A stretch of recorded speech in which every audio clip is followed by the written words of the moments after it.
এক ছিল ছোট্ট একটি গ্রাম। সেই গ্রামে থাকতো 7 বছরের একটি ছেলে। তার নাম ছিল রাহুল। রাহুল ছিল খুব সৎ, ভদ্র এবং পরিশ্রমী। সে প্রতিদিন বাবা মায়ের কাজে সাহায্য করত, তারপর স্কুলে যেত। একদিন স্কুলে থেকে যাওয়ার পথে রাহুল রাস্তার ধারে ছোট্ট একটি থলি দেখতে পেল। সেই থলিটি তুলে খুলে দেখল কতগুলো সোনালী রঙের মুদ্রা। রাহুল অবাক হয়ে দেখল, এত টাকা, কিন্তু এগুলো তো আমার নয়। যার হারিয়েছে সে নিশ্চয়ই খুব চিন্তা করছে।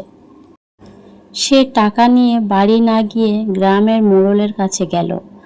মোড়ল বলল, বাহ রাহুল, তুমি চাইলে এগুলো লুকিয়ে রাখতে পারতে। রাহুল হেসে বলল, না কাকু, অন্যের জিনিস নিজের করে নেওয়া উচিত নয়। ঠিক তখন গ্রামের এক বৃদ্ধ কৃষক দৌড়ে এসে বলল, আমার টাকার থলি হারিয়ে গেছে। ওই টাকা দিয়ে আমি বীজ কিনব, না হলে এবছর চাষ করতে পারবো না। মোড়ল থলিটি কৃষকের হাতে দিল। কৃষকের চোখ আনন্দে জল এসে গেল। তিনি বললেন, বাহ রাহুল, তোমার সততার জন্য তোমাকে একটা উপহার দিচ্ছি। তিনি নিজের ব্যাগ থেকে একটি ছোট্ট বীজ বের করে বললেন, এটি সাধারণ বীজ নয়, এটা পরিশ্রম আর সততার বীজ। ভালোবাসা দিয়ে লাগালে সুন্দর ফল দেবে। রাহুল বাড়ি ফিরে বীজটি মাটিতে পুঁতে দিল এবং প্রতিদিন সেই গাছের গোড়ায় জল দিত, আগাছা পরিষ্কার করে দিত আর গাছেদের সঙ্গে কথা বলতো। কয়েকদিন পর ছোট্ট একটি চারা গাছ গজালো। মাসখানেকের ভিতরে সেটি একটি বড় গাছে পরিণত হলো এবং মিষ্টি মিষ্টি ফল দিত।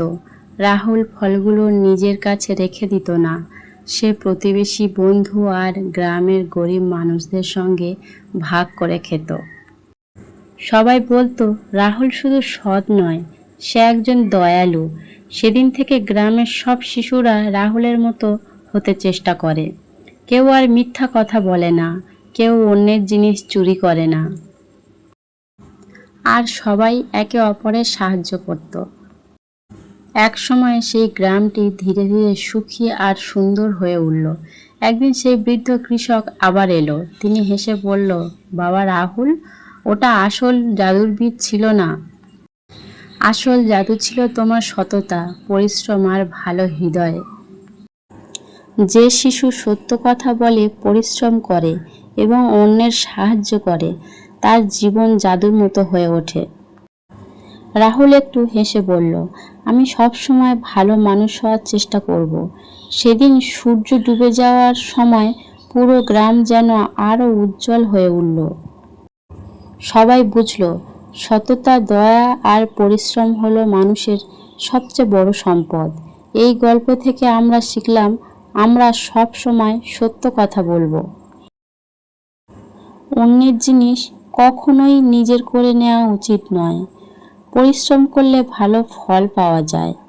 নিজের সুখ অন্যের সঙ্গে ভাগ করে নিলে আনন্দ আরও বাড়ে। ভালো মানুষ হওয়া ভালো জীবনের সবচেয়ে বড় জাদু।